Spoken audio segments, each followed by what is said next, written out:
Okay. Well, thank you everybody for joining. My name is Travis Kennedy. For those of you who I have not met before, I'm the Director of Public Affairs with Cumberland County Government. Joining me from Cumberland County today is 4 out of 5 of our commissioners. Commissioner Jameson sends his apologies. He's trapped in meetings this afternoon that he was not able to get out of, but he has promised to check in with staff afterward and watch the video so he doesn't miss anything.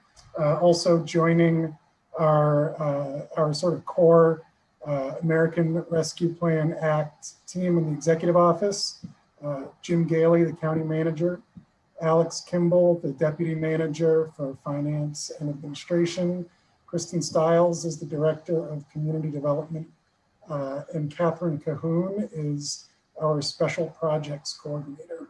So that's our team, and since there are not a ton of us, maybe I'll just ask for a quick round of introductions, and also just in case you don't see that little icon in the top left of the screen, this is a public meeting where a majority of our commissioners are attending.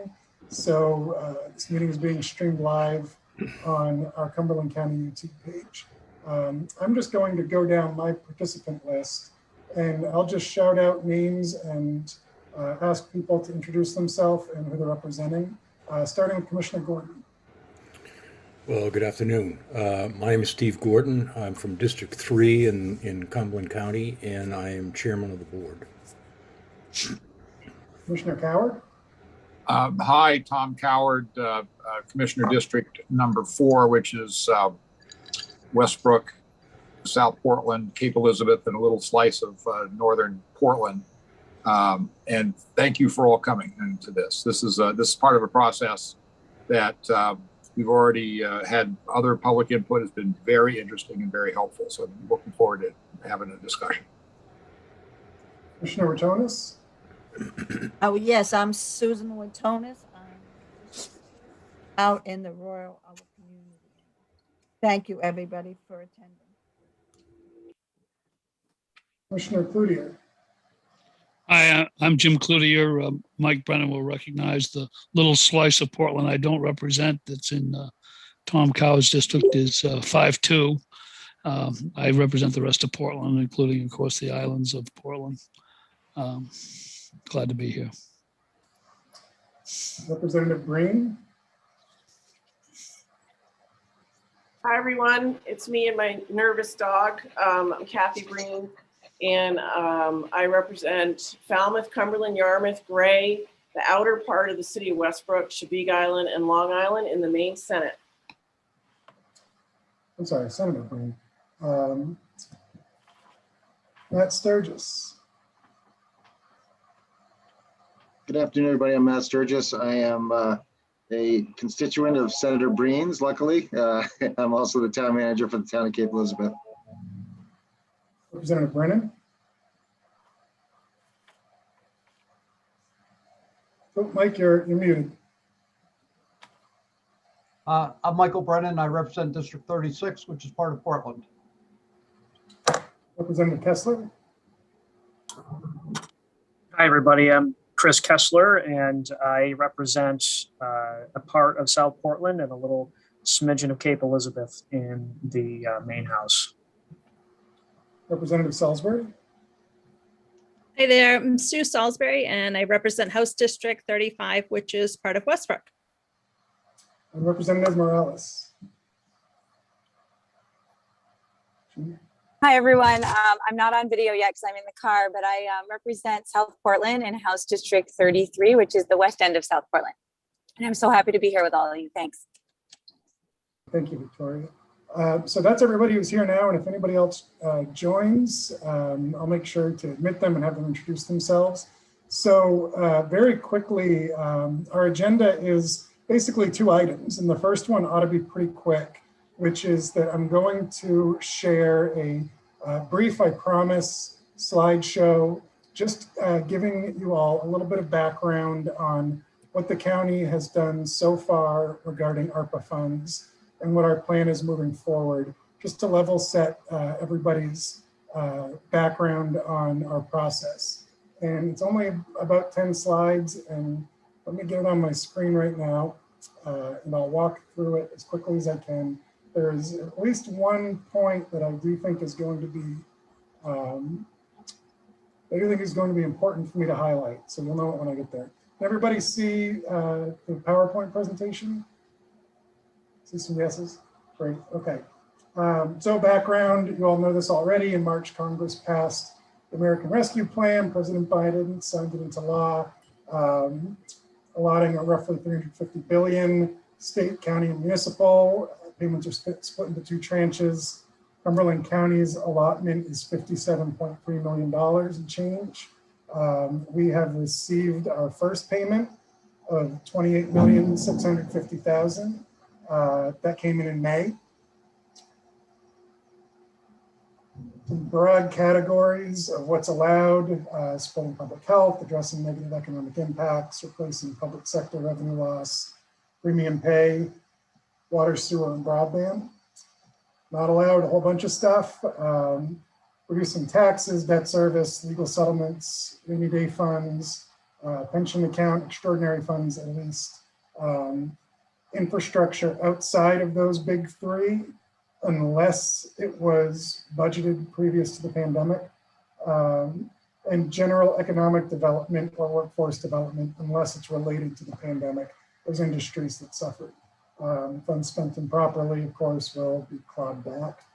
So this is the one point that I want to make sure to highlight, because this is where Cumberland County is unique to Maine, and most of northern New England anyway. Because we have a population that exceeds 250,000, we're also required to submit a pretty comprehensive recovery plan performance report to Treasury.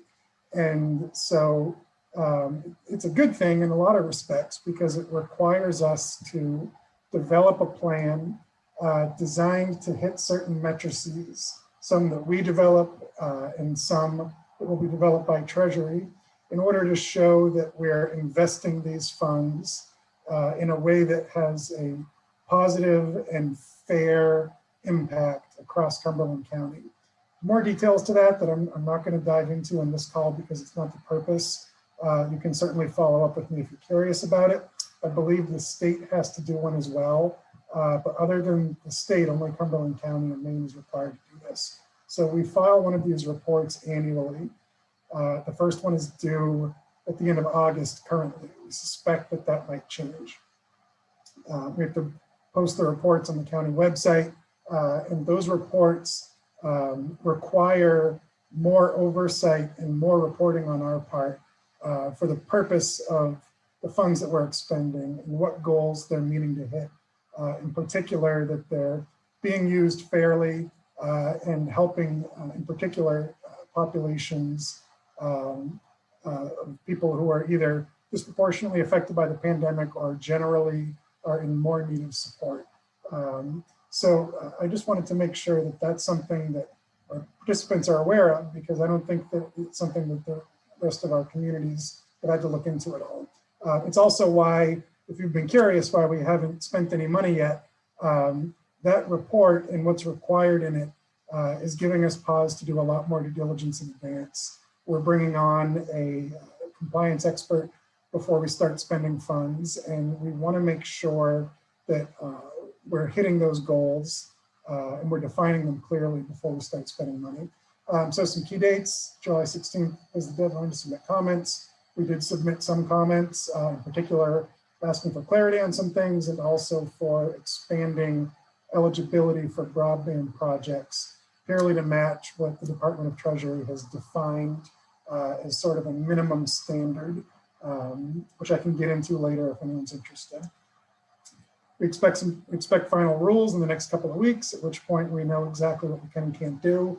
August 31st, we have to start filing some reports, our first county interim report and that first recovery plan performance report. October 31st, the first quarterly report. And so then moving out December 31st, 24, we have to have obligated all of our funds, and 2 years later, all of those funds have to be spent, all work must be completed. So, we're approaching this the same way, I think, that all of you are, in that we're first identifying county government needs.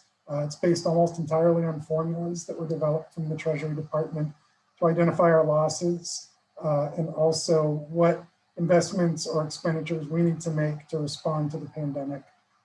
So that part is underway. Unless the rules change it significantly, we hope to have that part sorted out within the next month.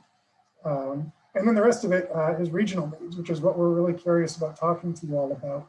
I think Cumberland County is in the opposite circumstance as most towns in the state, where we expect that most of our money is going to be dedicated outside of Cumberland County government and invested in our community. So that's what we've been working on for the last couple of months, and we'll continue to work on, is identifying what those needs are, what the most critical needs are, what the most timely needs are, which ones align best with ARP funding guidelines, and what the order is and the volume that we think we can invest in them. So we're identifying that through outreach, public comment, meetings like this, and a lot of meetings with regional experts that we started the day the bill was passed and will continue on until we spent all of the money. So how we're doing that outreach, the CDBG office conducted a survey earlier in spring. We've opened a public comment portal on our website.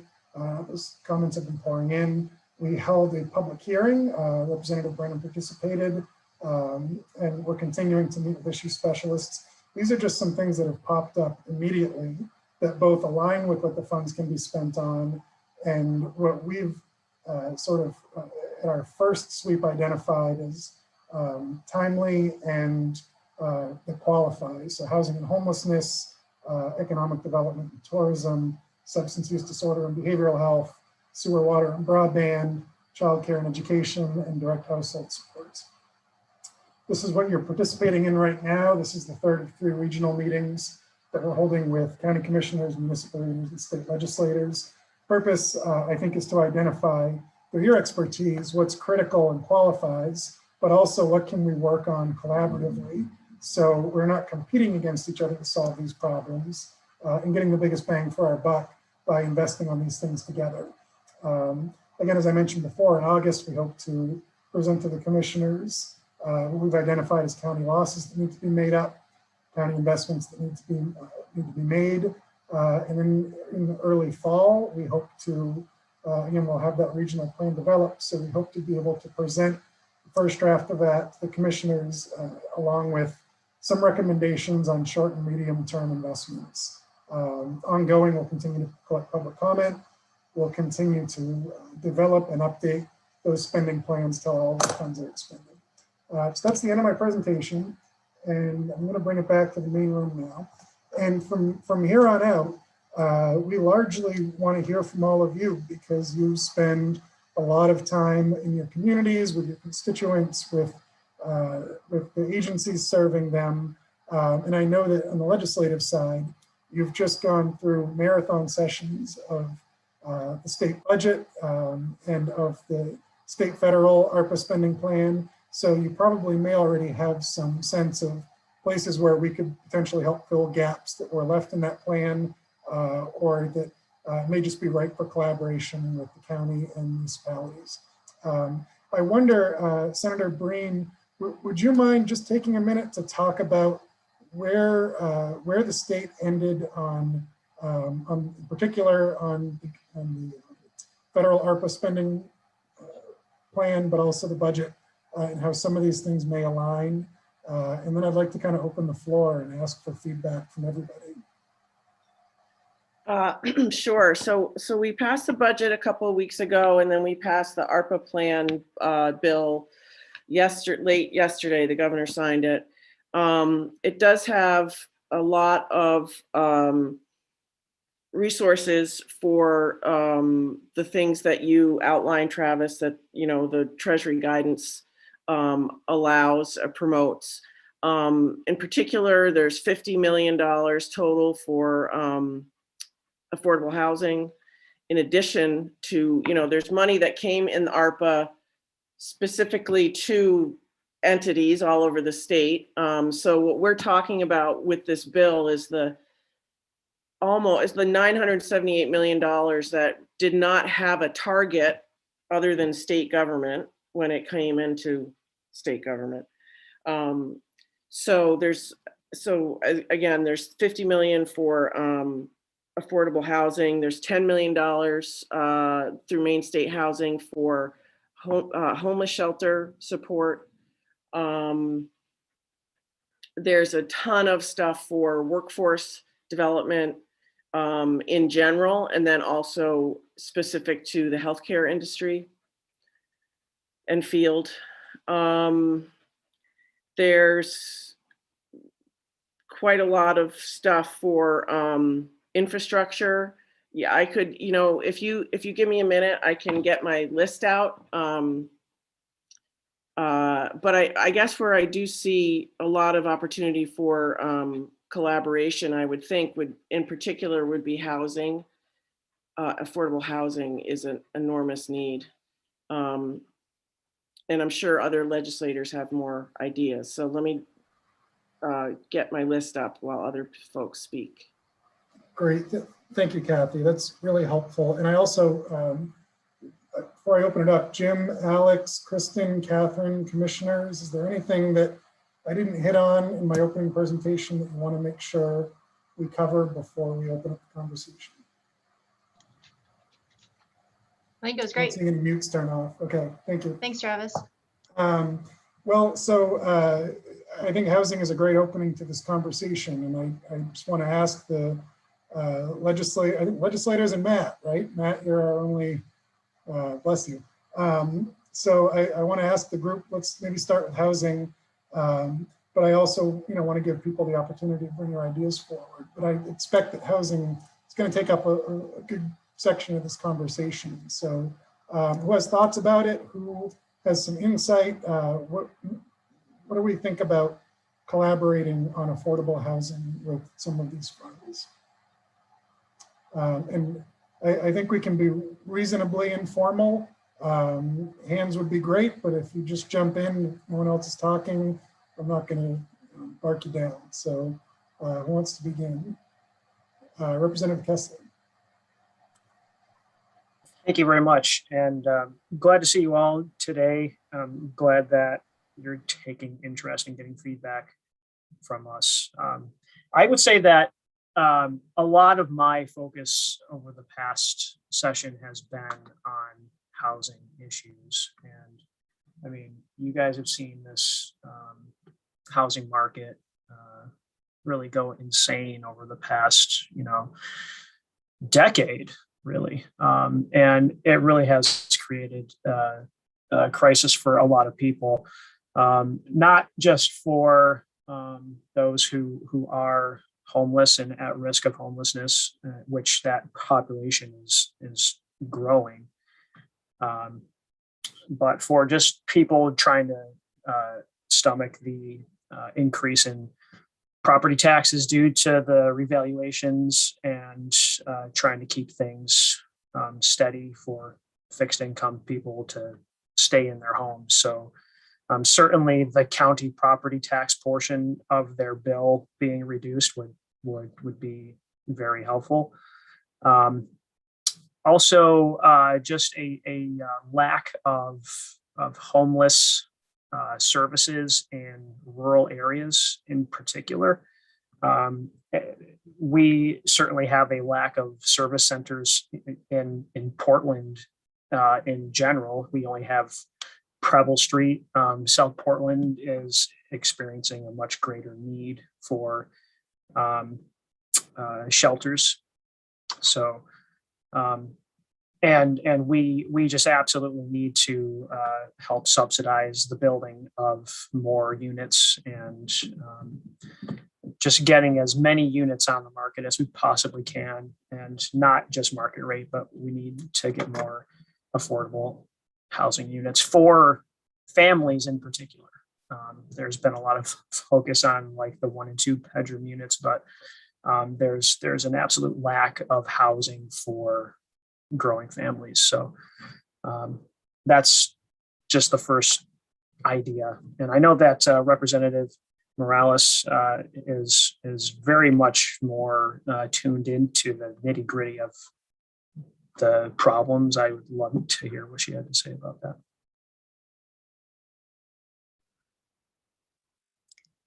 Thanks, Chris. And sorry, guys, I was picking up my daughter, and now I'm on the computer, so ready to go. Can you all hear me okay? Okay, great.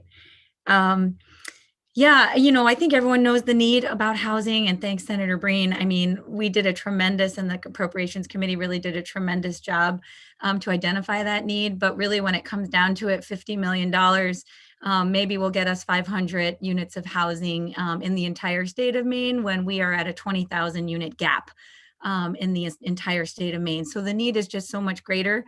And we know here in Cumberland County, we are experiencing housing insecurity at a crisis level, more so, but not exclusively, right? It really is going into every one of our counties.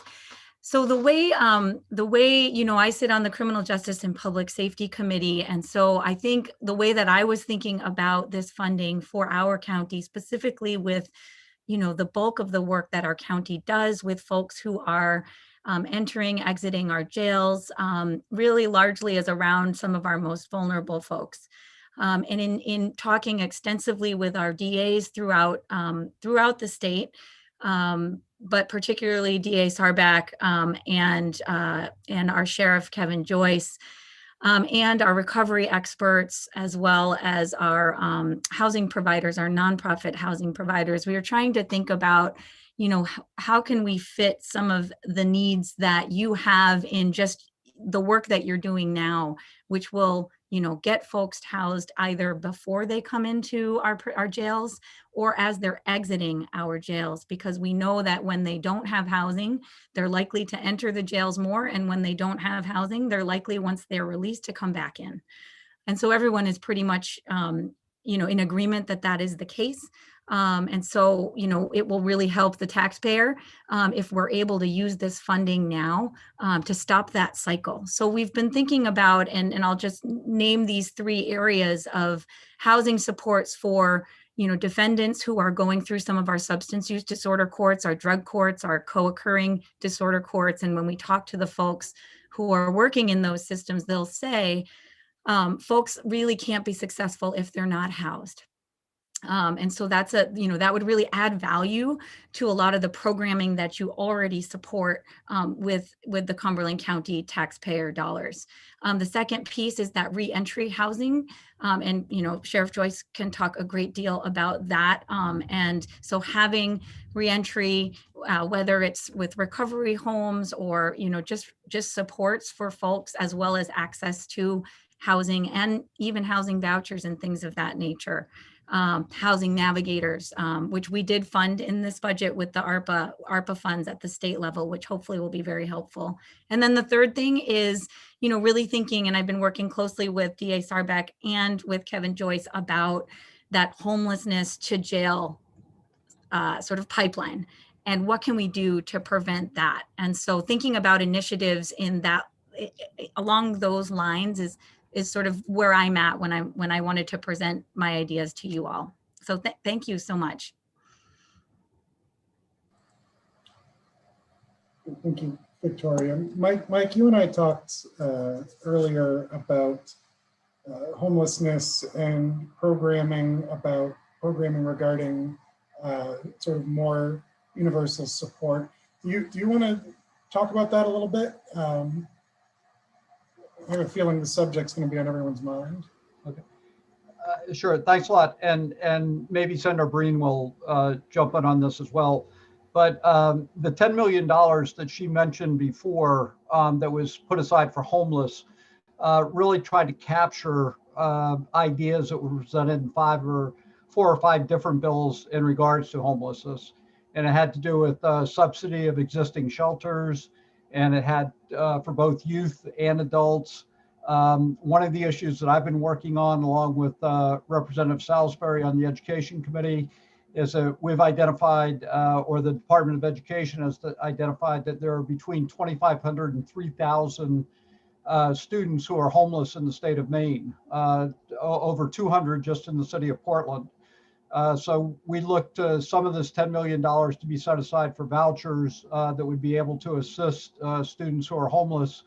And that would be a great complement of money at Cumberland County to work with local school districts across the state and across Cumberland County to work to provide housing vouchers for those students and families that are homeless. But another part, Travis, that you and I spoke about a little bit was that recently Maine State Housing Authority contracted with a national organization to conduct a study of homelessness in the state of Maine. And part of their recommendation was to try to reduce reliance upon emergency shelter beds. And they called for the creation of resource centers in regions and counties across the state of Maine. And this $10 million that goes to Maine State Housing Authority for homelessness could certainly be leveraged with county money to establish a resource center in the greater Portland area that would assist both the urban parts of Cumberland County as well as the more rural parts of Cumberland County for those people who are experiencing homelessness. So I think that would be a great partnership between the county, the state, and local municipalities in terms of having a resource center based on this report that would assist and provide support for people that are experiencing homelessness.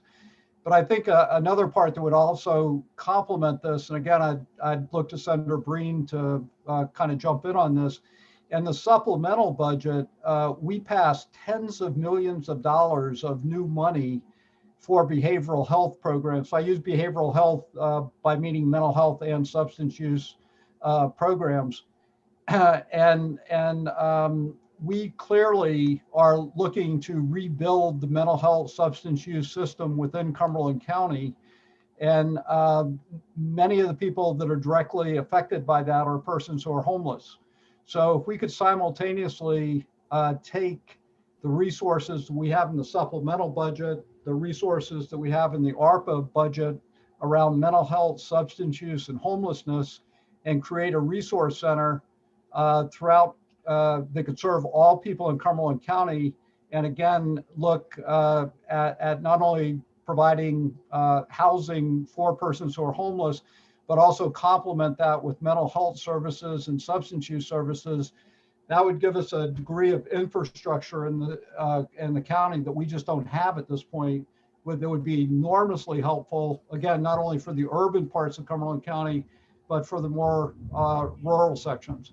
So when I look across the funding that we did in the supplemental budget and the ARPA budget, and then what's available to the county, I think in these areas, there's all kinds of opportunities to partner, to leverage money, and to create new infrastructure that we just simply don't have in the county at this point. If I may, I have to say I'm very impressed with the size of the housing shortage that exists in the county, and my personal information really has most to do with circumstances in the city of Portland. The city a long time ago had a strategic plan that indicated it should plan to host about 25% of the population of the county, which would be about 75,000 people right now, a little less. That would imply an increase in population of 6,000 or 7,000 people. The demographics show that the household demographics host 2 people. That's over 3,000 housing units, which are at a deficit in a place that has, at the moment, I think 32 or 33,000 units. So I'm wondering whether there is a planning process that's occurring on some level somewhere that calibrates those issues and looks at a supply problem as the biggest nut to crack here. It does. I think I had a general sense from the other commissioners that we certainly want to participate in in a joint undertaking, not just with the state, but the city of Portland has a ARPA grant of I think around $42 million. I'm sure they have some uses for it that they consider important, as Travis has already mentioned, we do as well.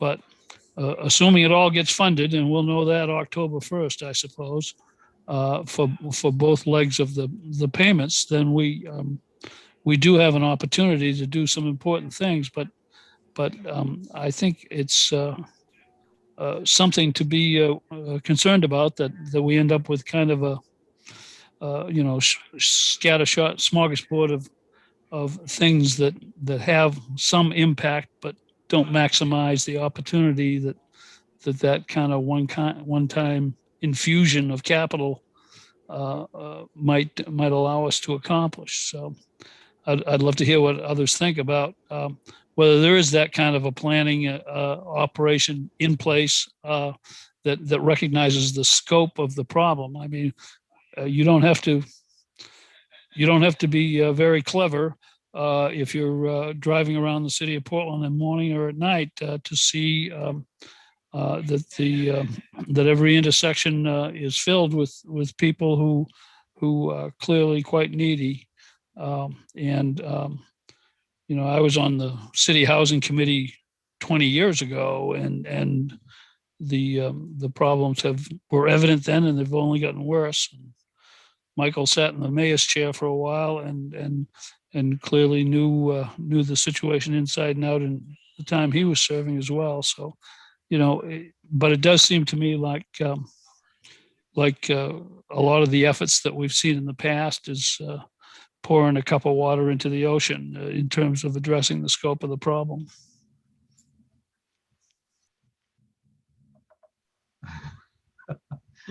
Matt Sturgis, you have your hand up. Kind of hard to jump off after that, Jim.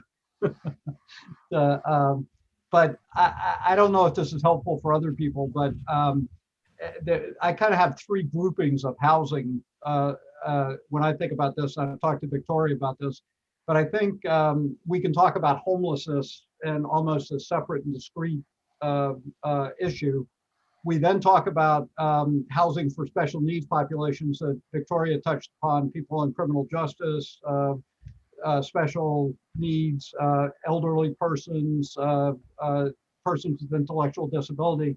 And then we have the whole broad topic of affordable housing.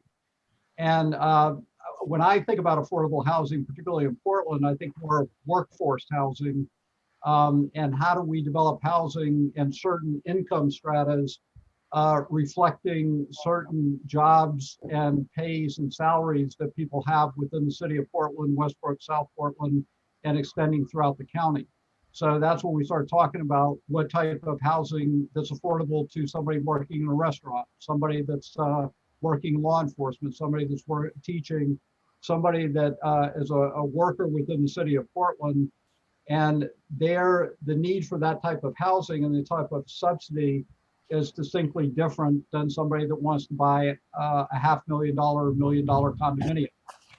So I think just from my thinking about this, narrow it down, I think we should be focused on workforce housing and income stratas that reflect those type of jobs that we want people to have within Cumberland County and be able to live within those communities at the same time.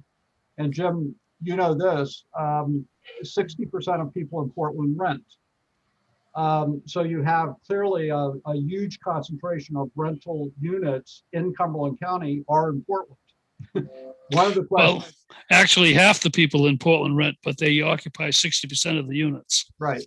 So one of the questions is, and it's a political, social question, is do we want to start moving more rental units to other parts of Cumberland County so that there's more access to rental units and other parts of the county? Or do we continue to try to support rental construction within Portland, Southport, the urban core, and recognize the fact that the demand for affordable housing is both more residential as we move to other parts of the county?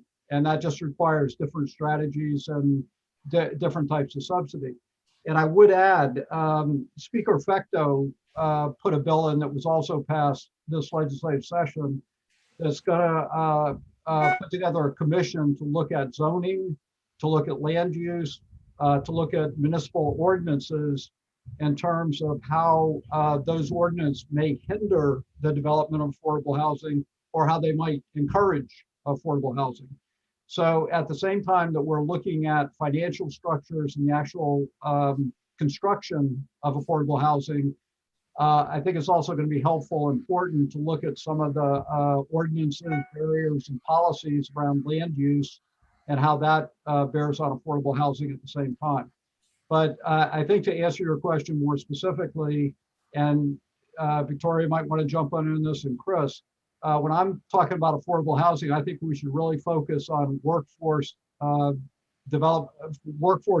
housing and look at income stratas that we want to target in terms of making housing available to people within those income stratas. Well, as to that point, I suppose it's well known that Portland has got kind of a barbell income distribution population. I mean, the middle class, the size of the middle class has been steady for 30 years, but the comparison of the average or the median of the population is actually the poorest in Cumberland County some of the time, and otherwise in the second poorest next to Bridgeton some of the time, and that's been true for a long time as well. So, I think you're right about focusing on income strata. 20% of the rental property about in Portland is rent subsidized one way or another, and clearly that the degree of housing distress suggests that in Portland, and I think our work at the county, we do have a housing and community development program that does not have a great deal of involvement with the city of Portland's because they have a separate grant, but we work together on housing issues. And what we've discovered is that outside of the city of Portland, there is what was historically a very underappreciated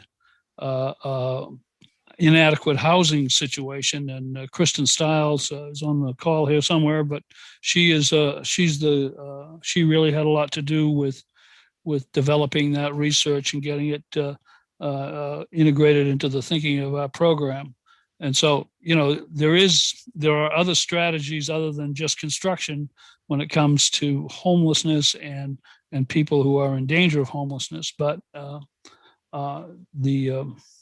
frankly, the resources are very limited, and the objectives because of those resource limits, the objectives, as I kind of inartfully mentioned a few minutes ago, simply are inadequate to the issue.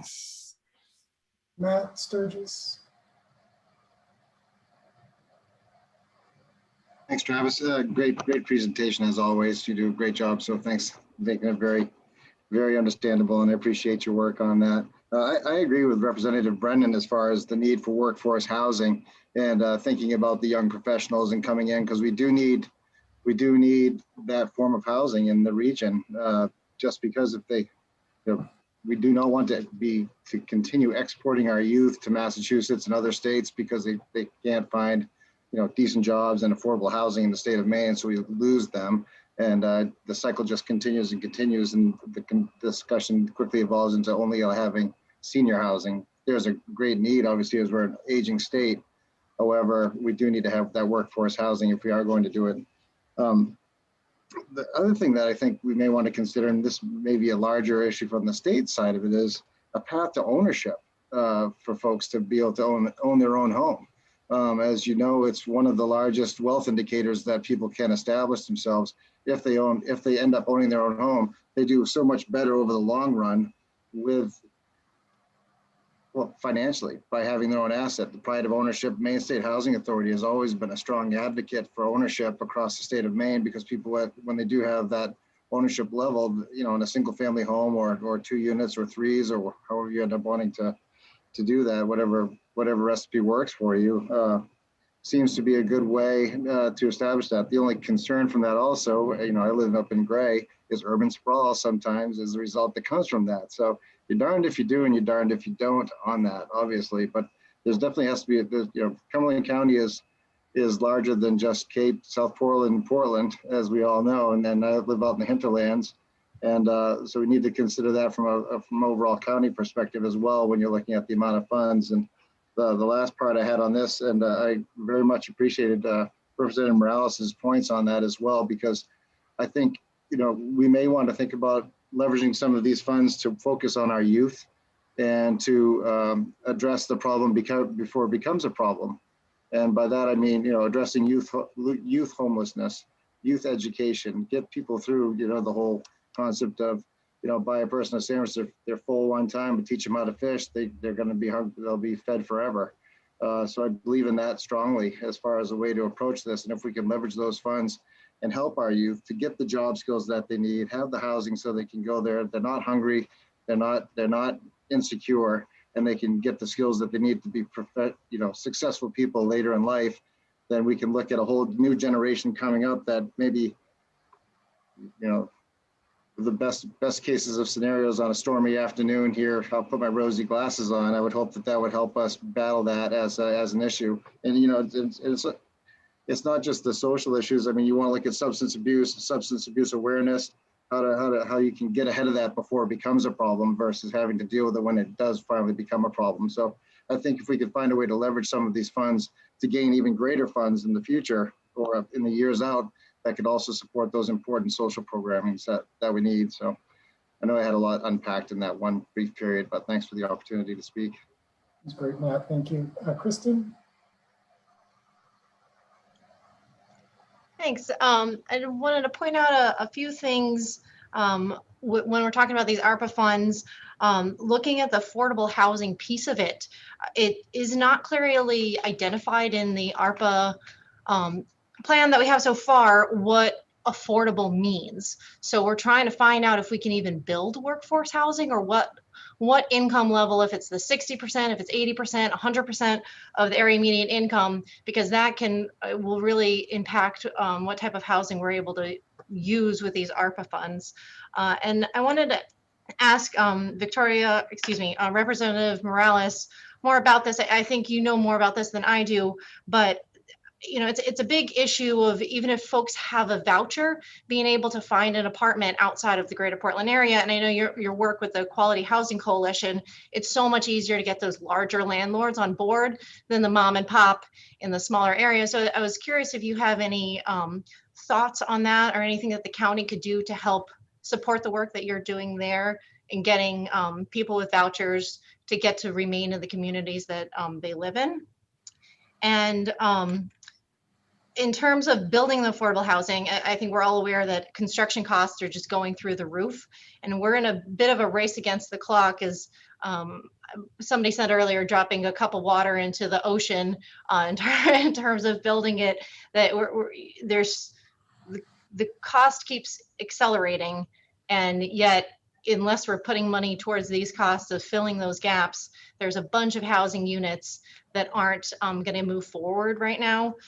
So that's something that we're definitely looking at. And then in terms of collaborating on the larger picture of affordable housing here in Cumberland County, the City of Portland and Cumberland County, with our HUD programs, we do team up quite a bit. And we've recently released an RFP to do an analysis of impediments to fair housing all across Cumberland County. So we're selecting a firm right now, but we have really good options for that. And they're going to look at the zoning, the impediments to the zoning piece of it, as well as the different types of housing that are lacking, and hopefully do a study for us that's looking at Cumberland County as a whole, but then specifically at the greater Portland area, the Lakes region area, and getting down into the nitty gritty of what we can do to really help increase that affordable housing and the impediments to getting people in housing and staying in the housing once they're there. Thanks, Kristen. And Representative Salisbury, if you don't mind, I know that Kristen asked Victoria a couple of questions, so maybe if you want to answer first. Sure, thanks, Kristen.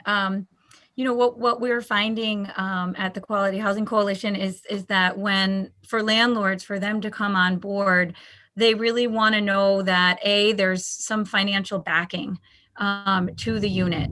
So if something goes wrong, there is something to cover damages and or lost rent in that sort of time period when the unit shifts over. What we have found that along with the housing mentorship piece that goes along with the unit reduces greatly the turnover. So if people are successful in their housing, when they have housing navigators to help them find a unit, and that may mean they have an identified voucher, whether it's through DHHS with their BRAP vouchers or their Shelter Plus Care vouchers or general assistance, which I hope that we all talk about general assistance as a housing program. It's really important right now. The problem with it is that folks have to reapply every month. And so landlords are looking at it as not secure. And so we have so many new folks coming in from other countries who are relying on it because the federal Section 8 vouchers don't apply to them because they're applying for asylum legally, but they don't yet have their A number and they don't have a Social Security number. So that's the only available housing subsidy that they have.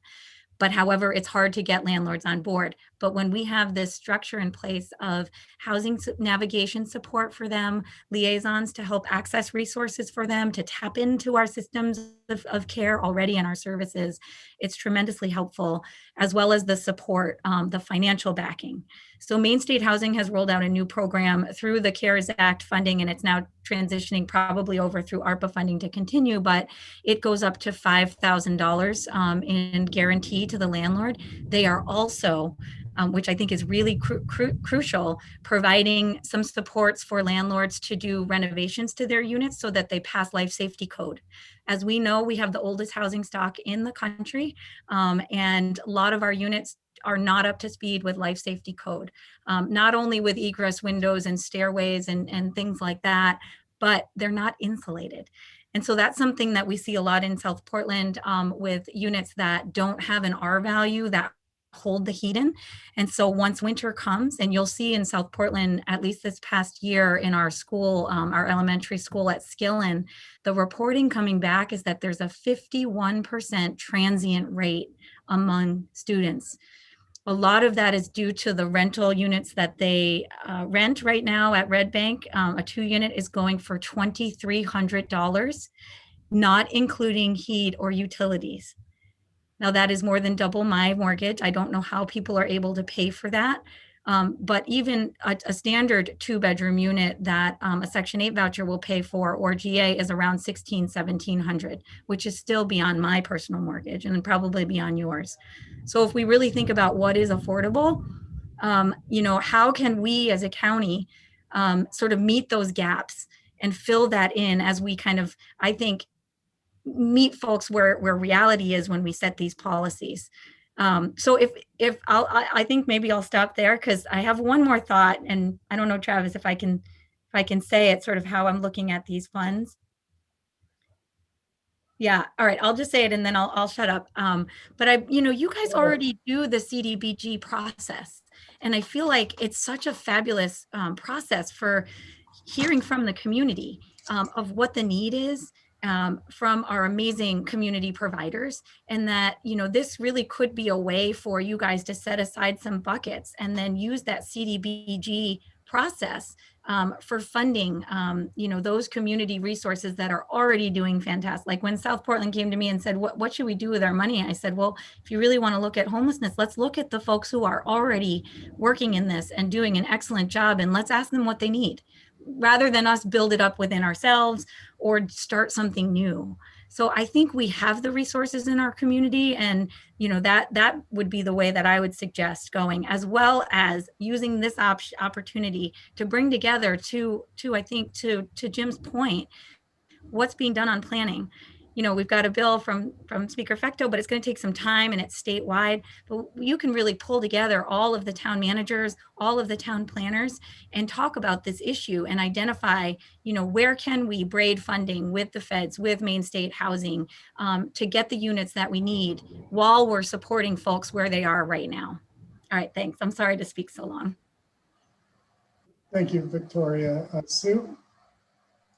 Thanks so much, Travis. And no problem, Victoria. I could listen to you all day long about all of it. Right now, I'm working on the Ending Hunger by 2030 task force.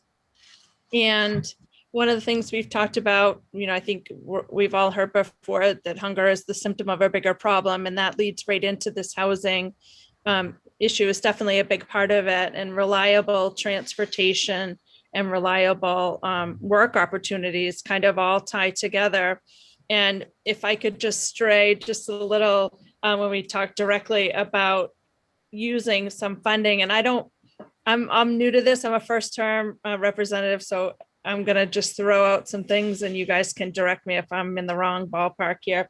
One of the things we talked about is, for example, like for a Good Shepherd Food Bank, encouraging their Mainers Feeding Mainers program, like keeping the purchase, so they can purchase the produce from Maine farms and distribute throughout some pantries, really using more farmers, if we can, encourage them to do that and purchase some of those items for the food banks. And the other thing, I think a bigger issue is, which I don't know that's something we can address here, but through WIC and SNAP, expanding the incentives for them to, to allow people to purchase things with those programs through those Maine farmers. And I think really sort of now that we have this money coming in from all these different areas, I think it's going to be up to us to do some more campaigning about what's available and what potential, maybe directing people where to go for housing and hunger and things like that. And, as like the state with the new free breakfast and lunch, we're going to have to, in our local communities, still encourage families to fill out those school nutrition paperwork that they get at the beginning of the school year, because we still need to identify that need. Even though it's going to be free breakfast and lunch, we still want them to fill that paperwork out so we can get those numbers and have a good idea for that. So I feel like, as a county, maybe we can use some of these funds as sort of a multimedia campaign in some way, allowing people to hear about what's going on and maybe directing them to some of these resources, and making sure that we can keep doing it. Do you know what I mean? Like, we can keep up with this funding and keep up with these things. So I think Victoria makes a good point about using some of the resources, the experts that are already doing some of this work, and people that are receiving some of these support networks, asking them what's working and what's not, and combining them along with the experts that are doing the work now and providing them those resources would be really helpful. Thank you, Sue. I think that you raise a really important question, which is, we don't totally have an answer to it yet, but how much can we use these funds to promote what these funds are doing? And how much can we use them to determine where they might best be used? And those were questions that we posed in our comments to Treasury, which is how much can we use to determine where we should be investing this money, and then to explain how to access it. Really good questions that we're hoping to get those answers on. One thing that I want to mention in this housing conversation is great, and I really like that we've talked about things beyond just building units. It's important to remember that we have to commit all of this money in 2.5 years. And in the world of affordable housing projects, that's a snap of the fingers. And I think it's very unlikely that we're going to identify a need and develop a project or work with developers to develop a new project that meets a need and dedicate those funds by the end of 2024, in part because of the competitiveness of the market and how long it takes to work through the system and how hard it is to get subs right now. It's far more likely that we're going to do the best job we can identifying what's in the pipeline or is already operating and how we can supercharge it or make it happen faster. Because I think that what's going to be built by 2024 is probably, and I might be wrong, Kristen or Victoria would know better than me, probably kind of already in the works. And some of those subcontractors are already lined up.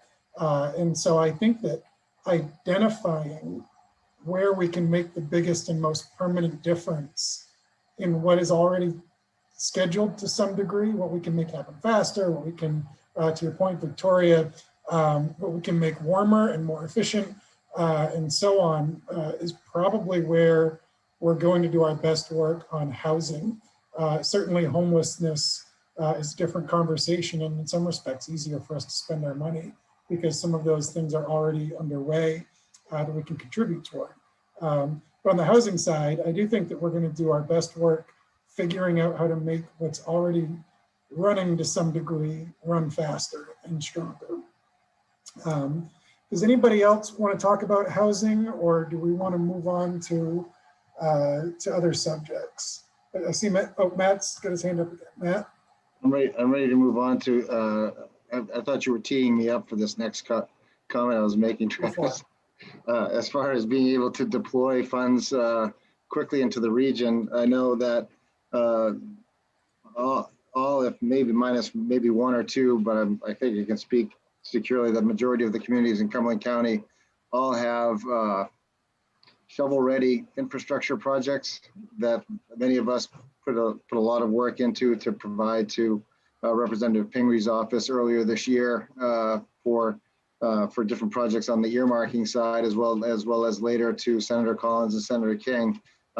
If you are thinking about deploying funds in the immediate within the next 3-year period, that's another strong area where you have shovel-ready projects that folks have done the work, but they may not have the funds to get that done, and you can leverage some of those funds locally with some of our money locally, plus the federal money or county money to get, infrastructure jobs such as stormwater on a downpour that's happening in Backing right now. We need to have stormwater management that the region needs to keep us in compliance with the municipal stormwater regulations that have come forward with an aging infrastructure, thinking about public water and sewer and investment into that and upgrades. A lot of our cities and towns have aging water lines, and a very willing participant with the Portland Water District who'd be happy to partner with many communities to put that into roads as well as into water and sewer projects. So I would,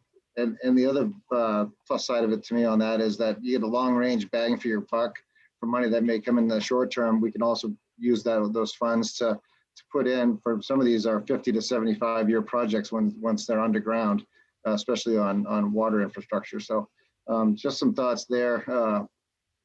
I would put in a vote for that as well and have that be front of mind as far as being able to deploy funds quickly and effectively and benefit the entire region. I think that'd be a great way to go. And some of our towns are actually going to be, graduating by the size of their populations into larger districts that are going to have to start looking at stormwater infrastructure investment that they didn't have to think about as of the last census, but they grew in the last 10 years, and now they do have to do it. And I'm thinking about Wyndham and Gray and towns like that as well that are within the county, as well as, with Cape and South Portland, we've been dealing with that as an issue very soberly and very professionally for a long time. So a lot of those other communities are coming online with that as well. So thanks. If you didn't want to tee that up, sorry, but I took the shot. Oh, no, that was great, Matt. And I think it makes sense to continue talking about physical infrastructure. Stormwater and drinking water both qualify. And I'm curious if those are issues in your area or your work in the legislature that we should be talking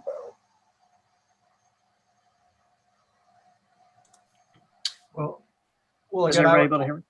I would leave it to Representative Breen to provide more detail, but again, in the ARPA budget that we just passed yesterday, there is a significant amount of money for clean water initiatives and looking at lead and other things within water.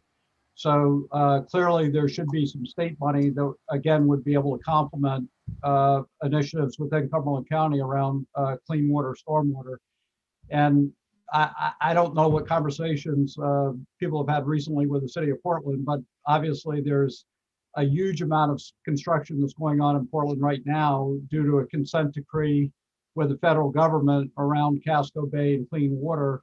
And we're rebuilding our sewer system in regards to overflow and everything else. And I don't know if any of the county money and or the state money at this point would be could be utilized to support a massive millions and millions of dollar effort to improve drinking water and stormwater runoff in the city of Portland. Kathy, Chris, I know you had your hand up first, but Mike had asked a question that Kathy might be able to answer. Thanks, Travis. I sent Travis and Jim Gailey a summary in the email of some of the things in the ARPA bill. But just back to housing for a second, there is $50 million going to the Efficiency Maine Trust for weatherization and efficiency upgrades. So I wanted to make sure everybody knew about that. And then we also included, I think between the budget and the ARPA, there's probably $20 million available for PFAS identification and cleaning up, testing and mitigation in childcare facilities and public schools. And we also put aside some money so that landlords, we actually enacted a bill and paid for it in the ARPA bill that says landlords have to test wells for arsenic and disclose that information to renters. And that testing will be free through the state, through the HEDL lab. Thank you. And Travis, I apologize. My brain is so numb from the last month that I cannot quote every pot of money off the top of my head, but I will happily get you more detail, much more detail for you and Jim and other members of the county about what where the state investments are going and which departments are doing what, because I think that will be really important for you to figure out, mechanically how this money is leaving the state. So I will do that via email for sure. That would be great, thank you. And we have had some initial conversations with some department heads and with the governor's office about how we can sort of mechanically integrate ourselves with them rather than try and figure it out on our own. And I do appreciate this document you sent, because you might see right on my desk, that's the bill itself. So the brief summary is going to be helpful. It changed a little from that bill. It changed somewhat before we passed it. This is chaptered law, so I think I have the most current. Oh, okay, good. Chris. Great. So a question and two comments, and this is actually for Kathy, but could you repeat what the arsenic testing piece was that was included? Yes. There was a bill in HHS, because that's the committee that handles drinking water, to require that landlords test for arsenic in private wells and report that to tenants, make that information available for tenants. There's no requirement that they mitigate it. I mean, we're not there yet, but this is the first step. So, does that answer your question, Representative? Yes. So on that topic of water infrastructure, I had tried to expand testing for arsenic and other contaminants in well water throughout the state, and 50% of the state of Maine gets their drinking water from wells, and so we certainly see a much higher prevalence of that in rural Cumberland County. A lot of the ARPA funding focus has been towards municipal and like water district infrastructure. But I feel like the single family households in rural Maine are kind of left out of this round of help so far. So whatever we can do with county money to help increase testing for arsenic and remediation. Some of those remediation solutions are expensive with whole house systems, but some can be relatively inexpensive at the tap.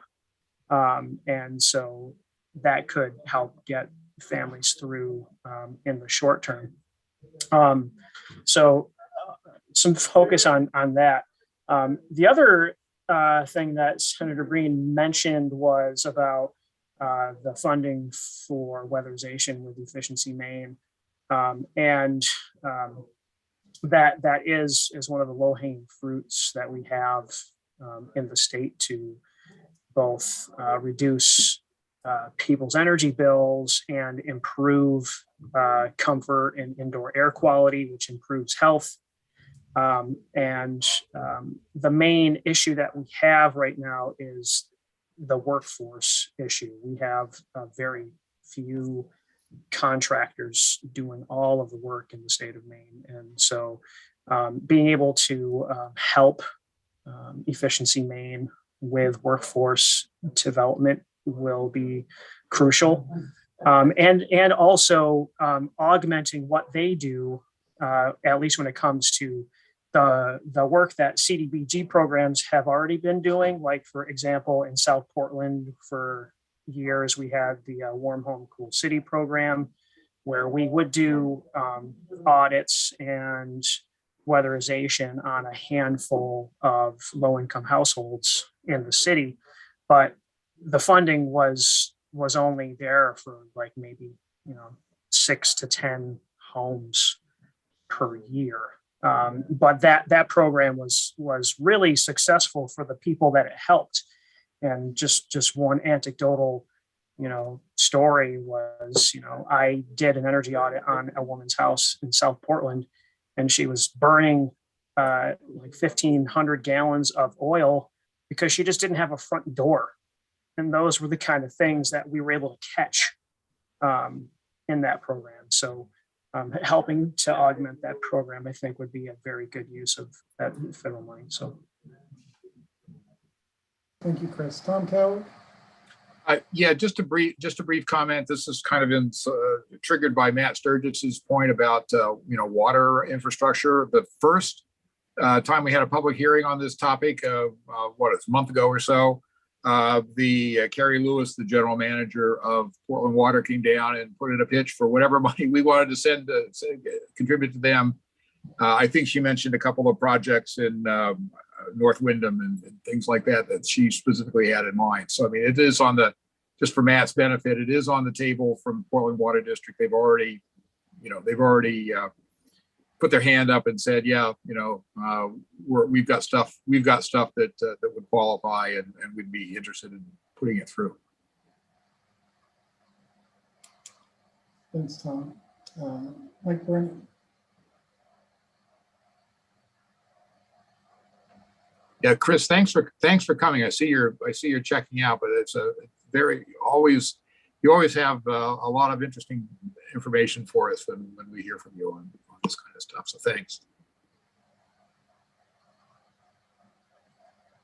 Go ahead, Mike.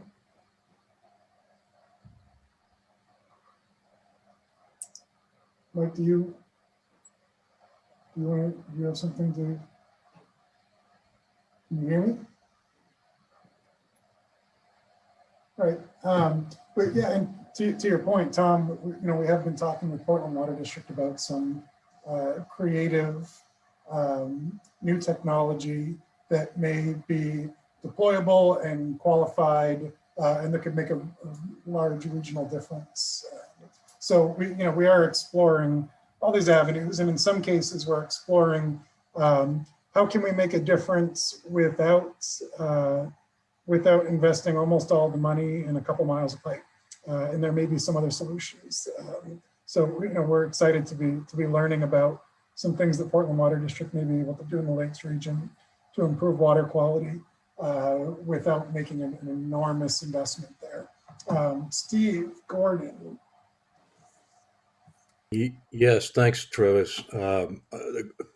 Revert back to a question on arsenic.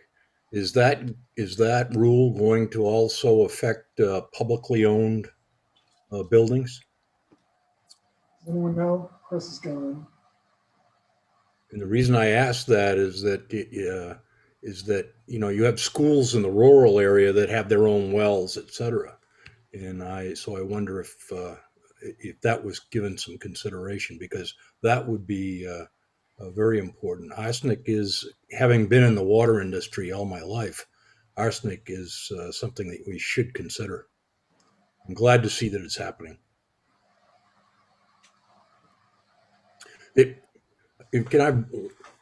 I haven't heard anything put forth on energy other than some insulation, and other projects that are being discussed or talked about in that area so that people can be more efficient that way.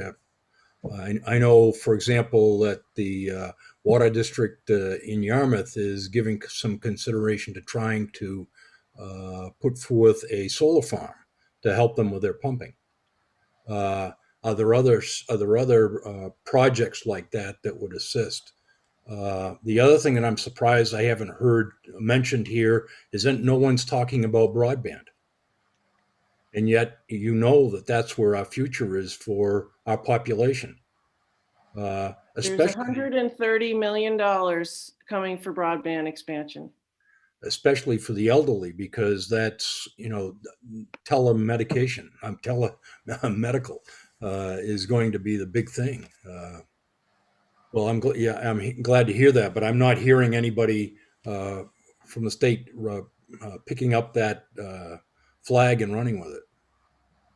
It's an enormous commitment, Steve. We established a new Maine Connectivity Authority. There was $129 million earmarked for broadband in the ARPA money to begin with. And then in our undesignated amount, we got that up to 150 million. So it's a huge priority, and investments are coming. And it's certainly important to rural communities, but also island communities are really in need as well. So Senator Breen, Steve just beat me to the punch on this. I was going to point out or mention that the county has a strategic plan which has been laboriously developed and worked over numerous times by not just the commissioners who happen to be in a chair at the moment, but by a very talented staff. And we usually update it every couple of years. It's as you can imagine, it's not a brief session. And one of the prime priorities has been identified as broadband in the county. We have done a very expensive study. We have a game plan of how it could be developed, actually 2 or 3. And when we saw the infrastructure rules for ARPA, and frankly, I tortured myself by reading at least about 130 pages of whatever their first Treasury release was, and it looked like there were going to be significant associational requirements between the effects of the pandemic and the expenditure of the funds in order to justify projects. But an exception to that is the water projects, sewer projects, and and broadband. And so we're kind of half hoping that if we get to a point where we find that other priorities simply can't be addressed by the associational requirements, related to the pandemic, that maybe there will be an opening for review of our overall plan for the county related to broadband, which includes, frankly, upgrading speeds, creating last mile opportunities, and my favorite is providing some possibly either publicly owned or at least publicly financed, partially or fully, competition to the frankly ever increasing billings that occur for service that already exists for people in the county. So just to mention it, we're a little, I mean, I in particular, I suppose, am gun shy about the associational requirements and whether it would be possible to do a lot of the things with these monies that we've talked about this afternoon. Yeah, I mean, the reason that we wanted to do these meetings geographically is we got exactly what we expected, which is 3 entirely different conversations. And in each meeting, the most critical needs are different. I didn't expect broadband to come up much with this group because, with the exception of maybe your islands, most of you probably don't represent areas that would qualify for ARPA investment for broadband as it's currently written. You have to have pretty bad service to spend ARPA money on broadband. Now, along with the National Association of Counties, and I suspect a lot of municipal groups and individual counties and municipalities, we did appeal to Treasury to change those guidelines, because their guidelines effectively say that if you're building broadband, it has to be at a minimum of 100 megabytes down and 100 megabytes up. Otherwise, it's not good enough service for what people need at home. However, they also say that you shouldn't be spending money in an area where service is available at speeds of at least 25 megabytes down and 3 megabytes up, which is not quality service at all. The exact same document says that within paragraphs. So we've appealed for them to make that 100-100 universal. That would open up more parts of the county where we could potentially spend broadband money. If it's not a crisis, but housing is a crisis in Greater Portland, that's the conversation we expected to have more with you. Obviously, in the Lakes region, broadband is a more important subject than housing. So you see the push and pull that we're going through, rolling through with the state. But the final definition of those rules is going to make a big difference about what we can do for broadband in Cumberland County, purely because so much of the county is just well served enough that we often don't fit within those maximum service delivery standards. So long way of saying, it's probably unlikely that we're going to be spending money on broadband this fall, because we still don't entirely know what and where we can spend it on. And we've seen desire from particular parts of the Lakes region to improve service. But we haven't seen critical mass and the kind of massive crisis level need that we're seeing on things like housing and childcare and some of the things we've talked about here today. So again, it's going to be different, where we invest in different parts of the county.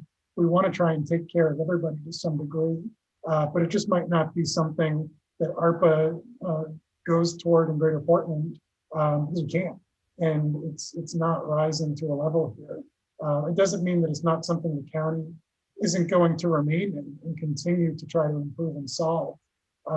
This might just not be the be all end all that some of us hope it could be for broadband.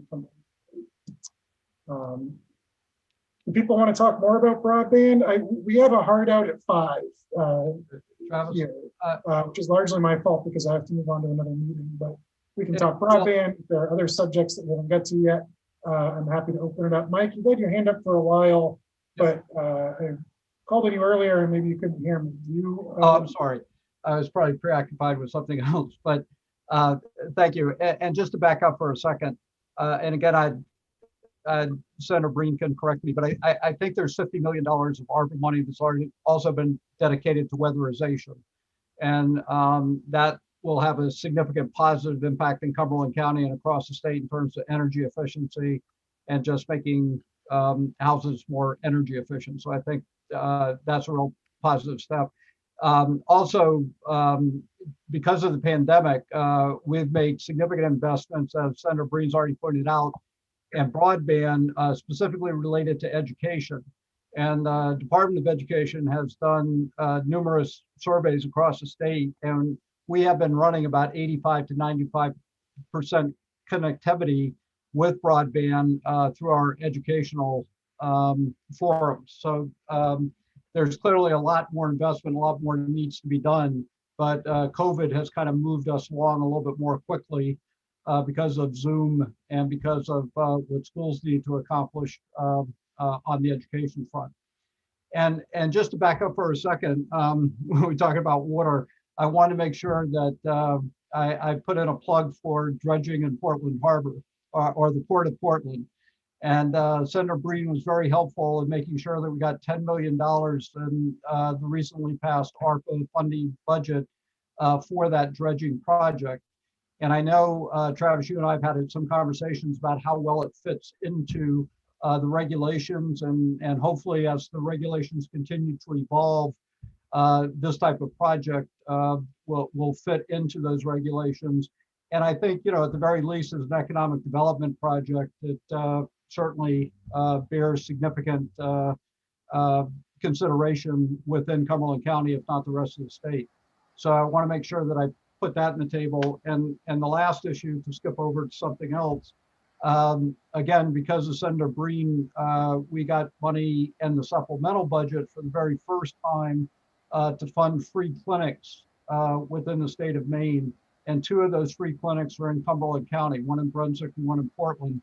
And the one in Portland assists persons throughout Cumberland County, its greater Portland area. And last year provided primary care to almost 600 persons, this primary care for $150,000. So even a modest contribution of the county to those free clinics would mean that hundreds of people within Cumberland County that currently don't have access to healthcare would get primary care. And again, that would complement and leverage money that is now also going to be provided by the state. So I just wanted to make sure that the dredging issue is on the table as long as the free clinics. And at some point, I'd love to continue to talk to you more about the behavioral health, mental health, and substance use and homeless issue, and see how we could continue to tie all of that together, because I just think we have a tremendous opportunity to put in place some services and programs or responses that will serve us for the next 2 or 3 decades. Yeah. Thanks, Mike. And for anyone who's curious, we have looked at it. We think it's pretty unlikely that we could use county ARPA funds for dredging the Portland Harbor because it doesn't fit into one of those allowed categories, and where Cumberland County doesn't generally invest in infrastructure projects, we couldn't make the case that we have budgeted for it pre-pandemic. So unless those rules change dramatically, it's probably something that we can't contribute to, which Mike knows. But we'll see what happens when the new rules. Well, I am hopeful that the rules will continue to evolve, and we can continue to talk and see whether or not there's an opportunity there. Thanks, Mike. Steve Gordon. Yeah, Representative Brennan brings up a good topic, and it kind of dovetails with what Representative Morales has been doing at the legislature. And I'll try to tie it in with the county's jails, which represent or about 50% of our budget, or that area does. And it's when you look at the people that are there, that are in the jails, and you do a survey, and then you look at how the process of people getting there occurs, that's where we really need to take advantage of the programs that you people are suggesting. For example, if somebody gets picked up and they don't know what to do with them, they take them to a jail. And the problem is that many times these people have their mental health issues, or they have substance abuse issues, or they're in an area where they're being taken advantage of by others, and can't get help. And you think about it, you would not consider making a jail the mental health institution for the area, and that's what it becomes. You wouldn't think of it being the substance abuse treatment area for the area, but that's what the jail is. And anything we can do to assist getting them not directed to jail, but to the appropriate area for assistance, not only will it help the county and its cost, et cetera, but more importantly, and what it should do, is the citizen gets assistance. And I can't encourage you in that area enough. And certainly, speaking as one commissioner, if I have some influence on how we can direct funds legitimately into that area, I highly would support it. Thank you. Kathy?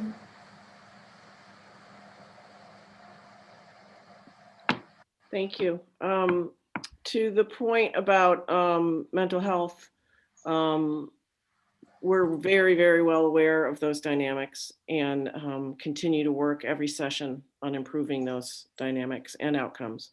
I know that the state issued an RFP for a mental health crisis center in Cumberland County, and I believe Spurwink has gotten the contract. I think first it was Opportunity Alliance, and then that fell through, and now it's Spurwink. So I think, having the county reach out to Spurwink would be a great idea to help with that that whole picture that Steve just painted, that we know all too well. The second thing is completely a different topic, but I just wanted to mention it, and then I have to sign off, unfortunately. But there's quite a bit of money, and I'm going to look it up right now for the exact amount.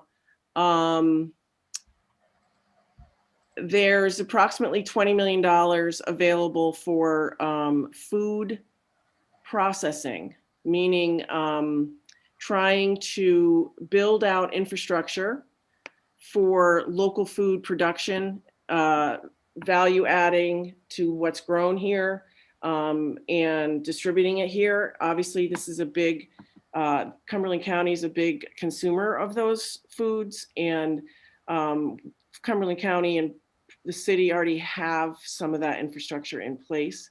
So hopefully these $20 million will augment some of that, but I just wanted to flag that to see if that came up in your community meetings, because that might also be a nice place for partnership with the county. That's so great to know. I mean, those are the exact kind of things. Here's something that's keeping Alex up at night. He's staying quiet about it, but it's all he's thinking about.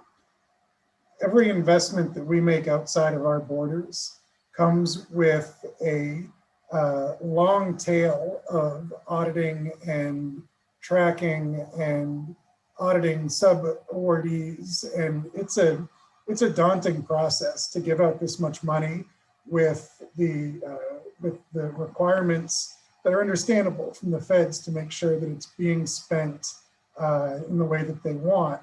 Again, I mentioned we're bringing on a compliance person before we even think about spending any money. But what is really appealing to us is something like what you just described, Kathy, where the state is spearheading an initiative like food production infrastructure, that we may be able to partner with them and say, with some of our funds, can you make sure that some of that is invested in Cumberland County? So that auditing that the state's doing anyway, they can do, and we don't have to, and we also don't have to compete with them to try and build it. So that's the kind of thing that is really compelling to us, is where there's programming that makes sense, that could benefit Cumberland County, that we can work with the agencies that are doing it already to make more of it without creating a division in our executive office that just has to track where all those dollars go. So that's really compelling. I would love to learn more about that one because it's certainly a burgeoning issue that is getting significantly more important. And you know, it touches on the energy points that Steve Gordon made, and climate change, you know, producing and distributing more food locally helps with a lot of things. So that's really exciting to hear about. Thank you. I have to run. Yeah, thanks so much, Kathy. Thank you. Always so Keep in helpful to touch. have these things. What else? Is there, our screen's getting a little bit smaller. So Mike, Victoria, Sue, is there anything that you wanted to bring to this meeting that we haven't got to yet?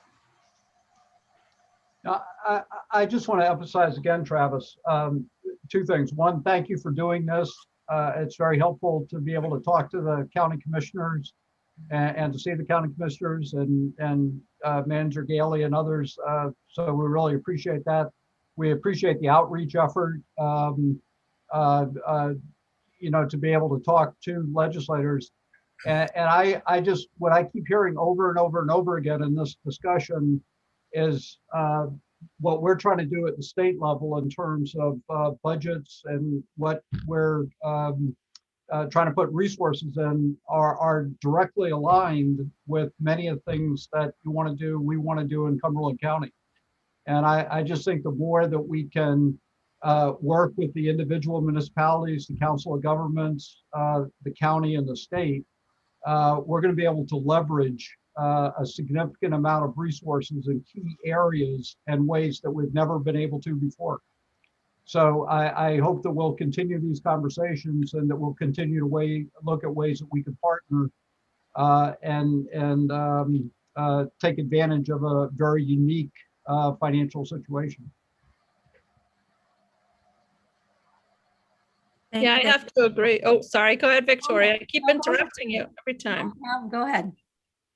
Yeah, thank you just for the opportunity. I think it's really a great time to be, you know, a part of this process and the ability to have this money to maybe address some of these issues that have been, you know, one of the barriers has been the financial backing. So it's good. And I'm sure I'll send you some random ideas over the next few weeks of ways that I don't know if it's covered, but how about this or that? So I think it's great that you guys are open to that conversation and all of these people that have so much knowledge about the issues and what can be done. So I appreciate that.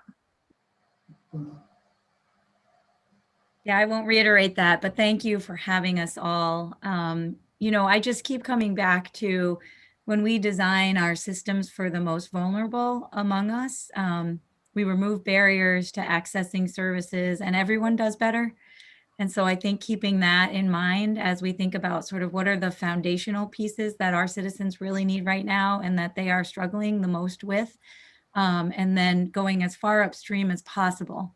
And if we can do that, and I know you are all thinking about this as well and doing it, but with a public health lens, with a racial justice lens, we're really going to be able to better serve our constituents here in Cumberland County and set them on track. And I love the conversations around our young people. I know I'm so pleased to hear you guys focusing on them because they are, you know, they're 20% of our population here in Maine and they're 100% of our future. And we really have to do everything in our power to support them. So I'm so happy to hear that. And thank you all so very much. Thanks, Victoria. Thanks, everybody. Commissioners, staff, anybody else? Final words before we wrap up for the day? Just to say thanks for coming. I thought it was excellent to hear about some of the doings and priorities that people have been focused on in Augusta. Kind of encouraging, actually. Yeah, same for me. I mean, sometimes we feel like, you know, Cumberland County and the state are on two different planets. I suppose it's just two different parts of New England. And it's really helpful to feel that we can establish some partnerships that maybe we ought to continue. This is it's good and interesting that we have this opportunity to have this discussion, but honestly, these are discussions that we probably should have more often and and not in pandemic or emergency times, which is where we are right now. But thank you very much. I mean, obviously, the purpose of this is to help us figure out how to divide up the pie that we have. And I am encouraged that everybody is, wants to be cooperative and make sure that this works well, and so do we. So I'm hoping that a lot of good will come out of this. But thank you all for participating. Okay, thanks, everybody. I'm going to cut the YouTube stream. Thanks, everyone who's watching at home. By all means, if you have public comment, you can submit it at